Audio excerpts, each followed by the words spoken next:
Let me go to Alex in Canada first.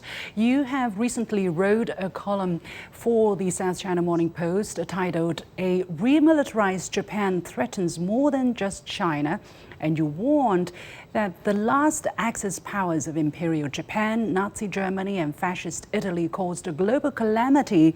The new axis of imperialist America, neo-militarist Japan and genocidal Israel will not end well for the world either. Please talk to us about the larger context of Japan's nuclear armament, which is our focus today. I think it's truly alarming. The Asia Pacific has been an engine of growth for the world economy precisely because it has enjoyed such a long period of peace and stability, not the least of which is the rise of China, the economic rise of China, which provided a basis for that prosperity and stability. Now, a rearmed Japan, whether or not it goes nuclear, will overturn that architecture of peace and stability and threatens the entire region. Once the region is locked into a logic of arms race, it's extremely difficult for countries to extract themselves from it. And if Japan decides to go the nuclear route, that would be extremely tragic, not only for their own people, but for all the countries in the region. Why would you say that a rearmed Japan would tilt that balance or stop that trajectory of economic development in the region, Alex? Well, one person's arms, the more people will feel threatened. And the more people feel threatened, that their adversaries, that the enemies will also feel threatened. That is the logic of the arms race. Asia, luckily, has not been locked into that logic of escalation. But Japan now looks as to remilitarize and rearm and rebuild its defense industry. So that will unleash what I call the logic of escalation. Peter, let me go to you, based in Malaysia. How is Japan's nuclear armament ambitions perceived in the region, and what do you see as Japan's agenda here? Let me just begin by saying that the working paper that was released yesterday is a very important document. It is not, it is alarming, but it's not an alarmist document. It is a very sober, evidence-based assessment of a very dangerous development in not only in Northeast Asia, but that has got repercussion for Southeast Asia as well. That is the remilitarization of Japan. Japan has been taking incremental steps, bit by bit, to push back on its pacifist constitution, and right now, abandoning its non-nuclear policy. This is a very dangerous development, a trend that is traveling not only to Northeast Asia, but also to Southeast Asia, as Alex alluded to earlier on. The 5 decades of economic growth and prosperity in Southeast Asia is premised upon peace and stability. And one of the anchor of that peace of stability is a pacifist Japan. Japan has helped us, Southeast Asia, develop remarkably well on the understanding that Japan will adhere to its pacifist constitution. Therefore, this development that we are seeing right now, and with the latest one, that they seek to abandon their nuclear policy, is a worrying development. The working paper that was released yesterday is timely and is critical, that not only East Asia and Southeast Asia communities should be made aware of, but the world, the rest of the world, should be made aware of. This is an alarming development. That's why we're talking about it. But for those who are not familiar with the issue itself, let's turn to our guests here in the studio. And John, let me turn to you first.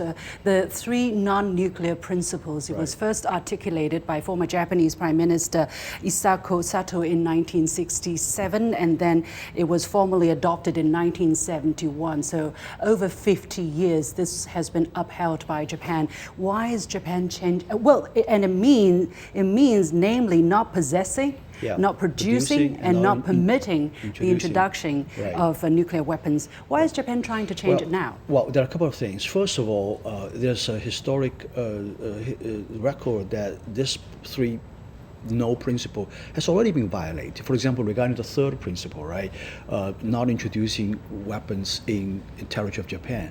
I mean, United States used to put nuclear weapons on Okinawa, for example. You know, this has already been violated in my view. The second thing is that the statement doesn't live up to what's really happening here. I mentioned a couple of things. First of all, the concerns mostly coming from the reprocessing of plutonium as a result of the waste materials out of the reactors. That's for civilian use, for generating electricity. Now, the problem is that it's just accumulating so much of it, and there's no reason to accumulate so much of it. Also against the backdrop that the cost of reprocessing this plutonium is 4 times as expensive as just processing it naturally, disposing it naturally. And this is actually acknowledged by the Japanese government.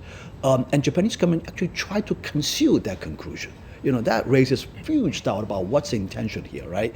And furthermore, Japan is still very much continuing its research related to the further reprocess of this. And you have to ask, why would you do that, right? Increasing the grade and make it more palatable for developing a nuclear weapon. And this is actually a very dubious reason in my view. Why would you do this, okay? That's the intention part. And another thing is that there are already statements coming from government officials stating that for example, the idea of developing tactical nuclear weapons is not in violation of these three principles. And then I've done, so what? You know, why would you do that, right? So I think all of these developments have to be viewed in the context. Put them together, there's a picture portrayed very clearly that there's an intention of moving in that direction. And from a technological point of view, we all know Japan already has ballistic missile technology. It is actually very close to developing a nuclear-grade weapon, okay, given this reprocessing plutonium capability. So putting all these things together, it's very clear that Japan is what we call a threshold country. It's not that far away from developing and using a nuclear weapon, in my view. So that's the concerns really coming from. Einar, what is your take? Is this nuclear principles already dead, already just a thing on the paper? And what is Japan ultimately trying to achieve here? Well, that's my major concern is, Takaichi does not have an economic plan that's working. And with the oil shock and the energy shock that's going on, it's going to get worse. And it seems right now that she's trying to manufacture some sort of incident, some sort of nationalist incident. Hence, saying that they might intervene in Taiwan and things like this. She's trying to create, not go to war, but create some incident where she can overcome this idea that the pacifist constitution should continue. And the reason I say this is she has an enormous task. She got the 2/3 majority she needs in the lower house, but she needs 2/3 in the upper house, and then there has to be a referendum. Currently, Japanese, by a margin of 62%, do not want, nuclear weapons. So all of this stuff and what John was talking about leads to one conclusion, that she's trying to create an incident where she can justify it and go to the Japanese people and say, we have no choice.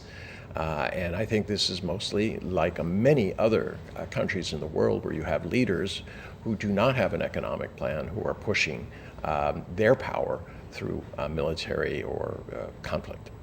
Let's go back to Alex and try to understand the excuses on the part of the Japanese government, especially Sanae Takaichi, the Prime Minister. Now, she wrote in her 2024 book, Kokuryoku Kenkyu, which means National Strength Research, that not allowing nuclear weapons introduction into Japan is unrealistic if we expect the US to offer us extended deterrence, a reference to the US nuclear umbrella. How should we understand her position? And Alex, do you think she still believes that Japan needs US nuclear nukes on its soil, or Japan needs to produce its own nuclear weapons? Well, I can't read her mind, but it strikes me that she's very much a reincarnation of Shinzo Abe, and the context, the political context of both ideologies, or of the ideology of both leaders, has been that of the far right in Japan. Now, according to Western media, the far right movement is a recent development in North America and in Europe, but it is not in Japan. It has always been there. And I think a confluence of factors are creating the condition for this far right to come out. So Shinzo Abe was not a moderate. In many ways, he was quite extreme, except the conditions were not there for the late prime minister to come out and say or and do the things that Takaichi is now doing. And so it's very much. I think for sure Japan is remilitarizing, and also we shouldn't think of a country as being binary, as a nuclear power not being a nuclear power. It's not binary. It's whether or not a country is capable of going nuclear in a very short time. The same argument that the U.S. and Israel and Brussels, i.e., NATO countries, use against Iran for going nuclear apply perhaps even more so to Japan. And if the U.S. and Iran, if the U.S. and Israel are considered justifiable for a far less advanced country technologically in terms of nuclear development to invade and bomb it to smithereens, then the same argument applies to Japan. Why that Japan is far more capable of going nuclear and therefore present a far greater threat to the stability in the region, if not the world. It is far greater threat than Iran that ever would be. Peter, what do you think of the apparent double standard we are seeing here when it comes to Japan? The United States seems to be much more nuanced when it comes to Japan's nuclear ambition, whereas in the case of Iran, there is even talk of not allowing Iran to have enrichment capability at all, even for civilian purposes. What is playing a role here? Well, it is a naked double standard. It's hypocrisy at its height. One country that is seen as a threat will be denied nuclear access to nuclear, and yet another country, since as an ally, is given a one eye or turn blind eye to the country's nuclear ambition. The kind of non-proliferation rules that we have is applied subjectively. If one rule applies to one and yet doesn't apply to the other, what is the purpose of that rule? That kind of double standard we are seeing right now that applies to Iran, one case, and then yet to Japan, as Alex says, is probably an even more dangerous threat to not only East Asia, in Southeast Asia, but the whole world. Is just a breakdown of the international norm. It's probably going to accelerate nuclear proliferation. It's going to destabilize the region, and ultimately, it's going to harm U.S. itself. But U.S. by playing this hypocrisy and double standard, is going to threaten not only China, Southeast Asia, but ultimately, eventually, the rest of the world if U.S. was to turn a blind eye with what's happening right now in Japan. Well, let's take a look at Japan's international obligation. If Japan is a rule-abiding country, Japan, let's not forget, is signed up to the Nuclear Non-proliferation Treaty, or NPT, in the year 1970. It ratified it in 1976, and till this day, it is still a member to the NPT. And Article 2 of the NPT clearly stipulates that non-nuclear weapon states pledge not to acquire or exercise control over nuclear weapons or other nuclear explosive devices, and not to seek or receive assistance in the manufacture of such devices. Professor Gong, does Japan have the right to pursue nuclear armament? Of course not. I think all these countries who have openly committed and signed this NPT agreement have no rights of developing nuclear weapons at all. As a matter of fact, they would have no rights to even try to explore the capability of developing nuclear weapons, right?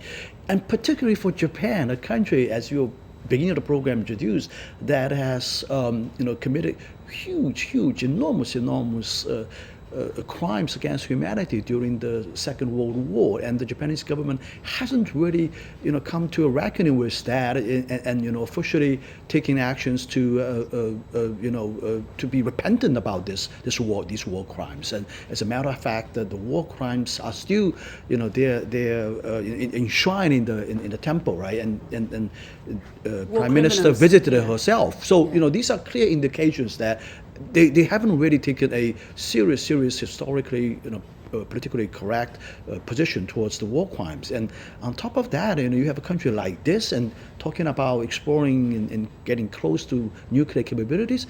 This is just outrageous to me. And I think Chinese government needs really to take actions. The United States is not going to be relied upon enforcing the NPT implementation, in my view. So I think it should push for closer monitoring of the nuclear-related activities happening in Japan. Send teams on the ground to investigate these laboratories to see what's happening there. Inspect the stockpiles of reprocessed plutonium. Yeah, exactly. All of these things should be taken, in my view. And I think this is actually the beginning. This document just released a few days ago is the beginning of this process. I think I will strongly recommend that this intention, this policy needs to be implemented and backed by real actions centered around the NPT inspection regime. Einar, China has been sending out repeatedly warning the world against Japan's remilitarized ambitions, and yet it seems that the right-wing politicians and forces have been able to incrementally, as Peter mentioned, move towards their agenda, and it seems they are still on that path, especially after the consolidation of Takaichi's government. Now, how is Japan deceiving the world in terms of its nuclear ambitions, and what must be said about how it's trying to tactfully, get around all the rules, the papers, the legal documents, but de facto achieve its goal? Well, I think salami slicing is the correct term. They move at it kind of obliquely, incrementally over the years. You have a lot of things that affect what John said about a criminal nation, unrepentant, dominated by the U.S., still occupied by the U.S. So I think there's two different things going on here. One is they're trying to use China as an excuse to get nuclear weapons, claim that there's an enemy that they have to protect themselves against, also North Korea. But I think in the end, what they're trying to do is move the U.S. along to get the troops out of Okinawa and the rest of Japan to have their own nuclear umbrella. The problem is they agreed not to do this. And their agreement was based, unfortunately, on not an understanding of their own guilt. The very conservatives that we're talking about the party was founded by war criminals, and it was ruled by war criminals who were all released within 10 years of the Tokyo trials. This is the 80th anniversary of the Tokyo trials. They're still unrepentant, comfort women. All right, they're denying, talking about Taiwan. These are the types of things. So they keep pushing these agenda items, trying to make it clear that they insert some issue like Taiwan and then say, oh, China's a threat. That's why we need nuclear weapons. So they're inching their way towards it. Well, one of the things that's been cited by Japan as the reason why they need to develop nuclear weapon is the so-called increasingly hostile or unfriendly regional security environment.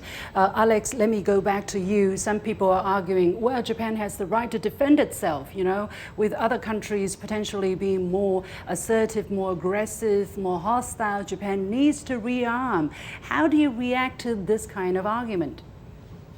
I will actually reverse the argument. Usually, a country rearms by claiming that it is threatened, but but usually, and especially in Japan's case, rather it wants to rearm and remilitarize, and that's why it needs to create or conjure up threats and increase tensions, including potentially interfering in the Taiwan Strait, which I don't see as any business of theirs.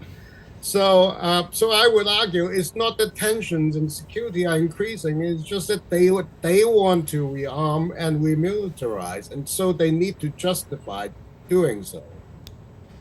Peter, how do you look at the fact that Japan has actually been accumulating nuclear materials? According to the paper that was released by China yesterday, actually according to the status report of plutonium management released by Japan in 2024, as of the end of that year, the total amount of separated plutonium both managed within and outside Japan was approximately 44.4 tons, and some 8.6 tons of which are held domestically. In addition, Japan's stockpiled spent fuel contains 190 tons of unseparated plutonium. So if your program is purely civilian, you don't need this amount of highly enriched nuclear material. How do you explain the apparent imbalance here between supply and need?